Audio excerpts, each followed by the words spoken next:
Rồi nào khi mình tên sẽ cả rong chăm phát bởi đỏ dù mới ní để xem sao mình nó sốc hiệp nhung về hiện thơ tộc nói chẳng thơ tự dù bể rồi chẳng ngặt bàn phọc mềm ngay nắng nhung lòng thưa ca phọc cát bò miết có bàn tay nhung phọc bẻ cả đá lê xa vì trần hơi thưa vì đổ đòm tì ấy tiktok về rì của mình thì chẳng nhung hay vì chỉ bị thiệt tay không phải mình nhung phọc mùi phật mùi là nghỉ thì tay bà sân trên nào khi nào chẳng chăm thế ai tầm mơ lời youtube bạn có bộ thay nhung phọc full video nơi lời youtube vô mộng Smep link ទៅកាន់ YouTube អ្នកគ្នាអាចចូលមើលក្នុង bio ខ្ញុំបានកាត់ experience shuffle នឹងផ្ដល់ឲ្យយើងនឹង25 EP ភ្លាមនៅពេលដែលយើងយកកាត់ហ្នឹងហើយយើងនឹងទទួលបាន2 EP រៀងរាល់រហូតនៅពេលដែលយើង refresh លើកដំបូងការ Turret of Guardian គឺជាការមួយដែលផ្ដល់ឲ្យយើងនៅ Turret ចំនួន1ជាមួយនឹង Synergy Random ចំនួន2 Turret ដែលទទួលបានវាមានចំនួន3 stack ដោយមួយ stack វានឹងឡើងមកផ្កាយអញ្ចឹងមានន័យថាវាអាចឡើងដល់3ផ្កាយនឹងកាត់ Seal of Fortune យើងនឹងទទួលបាន15 goal ភ្លាមនៅពេលដែលយើងយកកាត់ហ្នឹងជាមួយនឹង seal ពណ៌មាសដែលមានឈាមសរុប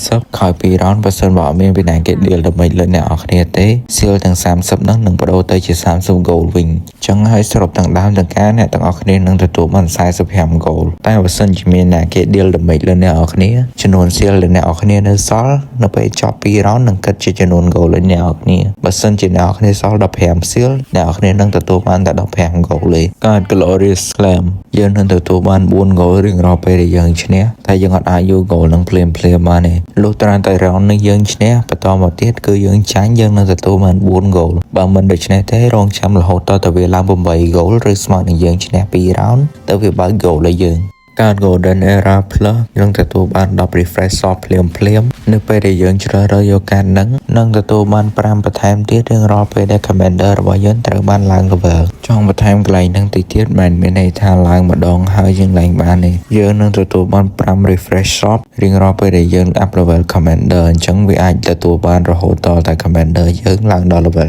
10កាត់ Last Resort នឹងផ្ដល់ឲ្យយើងនៅ item មួយដែលវាល្អក៏ប៉ុន្តែយើងអត់ដឹងថាយើងនឹងទទួលបានអីទេពេលខ្លះវាអាចជា synergy ពេលខ្លះវាអាចជា goal ហើយពេលខ្លះទៀតវាអាចជា EP ហើយមិនត្រឹមតែមានប៉ុណ្្នឹងទេវាអាចជា item enhance ទៀតនិយាយទៅយើងដឹងថាយើងនឹងទទួលបានអីពីវាការ victory house នឹងផ្ដល់ឲ្យយើង 18% attack speed ទៅលើ hero ទាំងអស់ហើយមិនតែប៉ុណ្ណោះរៀងរាល់ជាប់មួយ round វានឹងបន្ថែម 1% attack speed ទៀតអញ្ចឹងបើសិនជាយើងយកការនឹងបាន early round កាន់តែច្រើនយើងនឹងទទួលបាន attack speed កាន់តែច្រើនការ novel equipment គឺជាការមួយដែលផ្ដល់ឲ្យ chest ចំនួន2គឺជា chest item ហើយ item ដែលយើងយកចេញពី chest មកគឺជា item enhanceការ Ethereal Essence គឺជាការមួយដែលផ្ដល់ឲ្យ hero យើងនៅ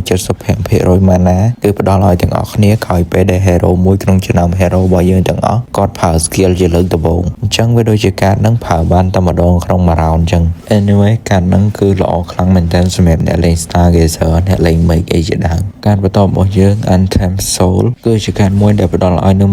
160% attack speed រយៈពេល8វិនាទីនៅពេលដែល hero របស់យើងធ្លាក់ឈាមសល់ខោម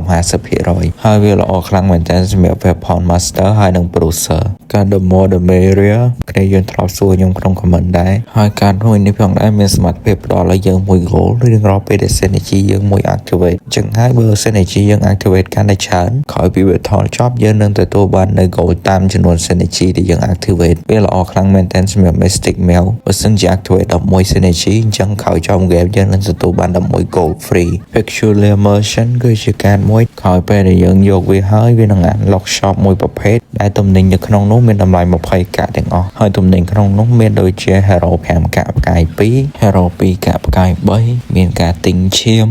និយាយទៅមានហេងច្រើនដែរតែខ្ញុំចាំអត់អស់គ្រាន់តែថាអ្វីដែលអ្នកនរគ្នាត្រូវដឹង hero ដែលទិញចេញពីក្នុង shop ហ្នឹងគឺ random ទេយើងអត់ដឹងថាយើងត្រូវបាន hero អីទេការ sharp arrow គឺជាការមួយដែលល្អមែនទែនសម្រាប់ក៏ព្រោះថាវានឹងបង្កើត basic attack 10% សម្រាប់ hero ដែលនៅជួរខាងក្រោយគឺអាចវាយ basic attack ឡើងដល់8 stack ដោយមួយ stack បន្ថែម physical attack 10% អញ្ចឹងមានន័យថាវាយបាន8ដៃស្មើនឹងបានទទួល physical damage រហូតដល់ 80% ការ opening promotion គឺជាការមួយដែលល្អមែនទែនសម្រាប់ Commander Gunivia ក៏ព្រោះថារៀងរាល់វគ្គនីមួយៗយើងនឹងអាចទិញបាន hero មួយដែលឥតគិតថ្លៃនៅក្នុង shop ហើយវានឹងបន្តទៅមុខទៀតជារៀងរហូតវាអត់មាន limit របស់វាទេការ wall upgrade គឺអត់មានអីញ៉ៃទេ ពលនៅពេលដែលយើងយកកាតនឹងហើយយើងនឹងទទួលបាន18 goal ភ្លាមនឹងបង្កើនការប្រាក់របស់យើងឲ្យឡើងទៅ18ជាទូទៅការប្រាក់របស់យើងអាចឡើងដល់8ទេនៅពេលដែលយើងសល់20 goal អីយើងបានធំ4ទេហើយ50 goal អីយើងបានធំ5អីទេដល់អញ្ចឹងវាឡើង18 interest មានន័យថាបើសិនជាយើង save goal កាន់តែច្រើនយើងអាចឡើងការប្រាក់យើងរហូតដល់18រីឯការ technological revolution plus វានឹងកាត់បន្ថយនៅតម្រូវការ EP ក្នុងការ up commander ឡើង level ហ្នឹងចំនួន 25% មិនតែប៉ុណ្ណោះយើងនឹងទទួលបាន5 EP នៅពេលដែលយើងយកកាតនឹងភ្លាមកាត barrier seal 3វានឹងផ្ដល់ឲ្យ hero ដែលនៅជួរខាងមុខចំនួន 1900 ឈាមបន្ថែមកាត magic immersion 3វានឹងផ្ដល់ឲ្យ hero ដែលមាន equipment ក្នុងខ្លួន Void basic attack ទៅកាន់ enemy នឹងទទួលបាន12 mana ត្រឡប់មកវិញរៀងរាល់ basic attack ការ Taken Blood 3រយៈពេល6វិនាទីបន្ទាប់ពី battle start យើងនឹងទទួលបាននៅ 45% damage បន្ថែមទៀតការ Predator Berserk 3គឺជាការមួយដែលផ្ដល់ឲ្យយើងនៅ28 high Predator Life Steal បន្ថែមវានឹងធ្វើឲ្យ hero របស់យើងកើនសមត្ថភាពវាយឡើងឈាមច្រើនជាងមុនរីឯការ Fully Arm នឹងផ្ដល់ឲ្យនៅ hero ដែលអត់មាន item នៅក្នុងខ្លួននៅ item ចំនួន1អញ្ចឹងហើយ hero ដែលមាន item ក្នុងខ្លួនវានឹងអត់ផ្ដល់ឲ្យទេតែបើ hero ដែលអត់មាន item ចង់10 20 hero ក៏វាឲ្យមួយម្នាក់ដែរការ Territory Agreement វាល្អតែសម្រាប់ commander ដែលលេងចង់បានធំ hero 3 goal ទេក៏ព្រោះថាក្រោយពេលដែលយកកាតនឹងហើយយើងនឹងទទួលបាន53កាក់ភ្លាមក៏ប៉ុន្តែយើងអាច up level commander យើងលើសពី level 7បានទេរីឯកាត Premium Client 2វាដូចនឹងកាត Premium Client 1ដែរគ្រាន់តែថាវានឹងទទួលបាននៅ48% បន្ថែមមានន័យថាម៉េចនៅពេលដែលយើង refresh shop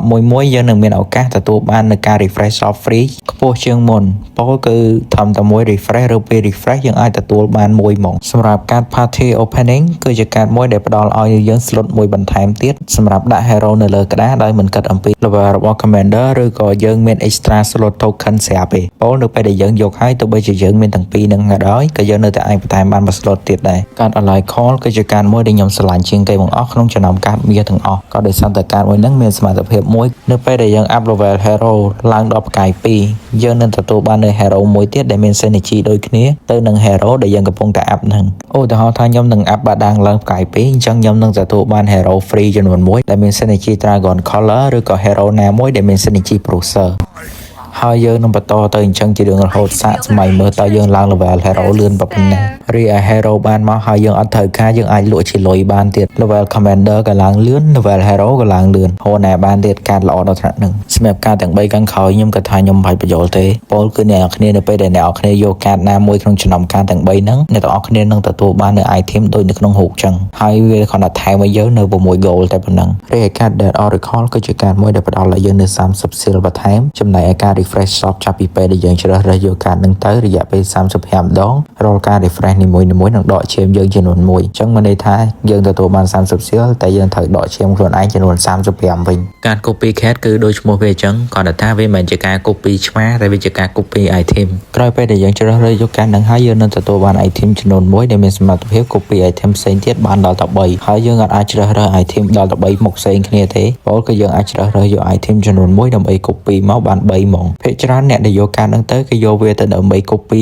item របស់ cloud កញ្ញាំចោលរបស់វាកាត Seal of Fortune នេះគឺជាកាត Seal of Fortune ធម្មតាក៏ព្រោះថាវាអត់មាន plus ទេហើយការដែលយកកាតហ្នឹងយើងទទួលបានតែ10កាក់ទេពេលដំបូងយើងអត់ទទួលបាន15កាក់ដោយកាត Seal Fortune Plus ទេគឺដូចគ្នាជាមួយនឹងកាត Seal Fortune Plus ដូចគ្នាវីដេអូពាក់ព័ន្ធជាមួយកាតនៅក្នុង Magic Chess ទាំងអស់ខ្ញុំបានបញ្ចប់វាហើយសង្ឃឹមថាអ្វីដែលខ្ញុំបានធ្វើទាំងប្រហែលហ្នឹងអាចជួយឲ្យអ្នកនរគ្នាបានយល់ពីកាត Bearer ជាងមុនហើយសម្រាប់អ្នកដែលមើលនៅក្នុង TikTok សង្ឃឹមអ្នកនរគ្នាជួយ follow ខ្ញុំផងឲ្យខ្ញុំចាំបាន copy 1000 follower និងអាចធ្វើការចែកឲ្យនៅ weekly pass ចំនួន2នាក់រីឯអ្នកដែលមើលលើ YouTube សង្ឃឹមថាអ្នកនរគ្នានឹងជួយចុច subscribe ក៏ព្រោះថាវាជាកម្លាំងចិត្តនៅពេលដែលឃើញ subscribe ឡើងពេលដែលឃើញ follow ឡើងរាល់ថ្ងៃធ្វើវីដេអូហ្នឹងគឺអត់បានអីទេគឺគ្រាន់តែថាឃើញ follow ឡើងឃើញអ្នកចូលចិត្តច្រើនឃើញ view ច្រើនក៏សប្បាយចិត្តក្នុងការធ្វើហើយសម្រាប់អ្នកដែលមានចម្ងល់ពាក់ព័ន្ធជាមួយនឹង synergy ពាក់ព័ន្ធមួយត្រាស់ឬក៏ commander អីអាច comment សួរខ្ញុំបានទាំងនៅក្នុង TikTok ទាំងនៅក្នុង YouTube ឥឡូវហ្នឹងអស់អីយាយហើយជំរាបលាអ្នកនរគ្នា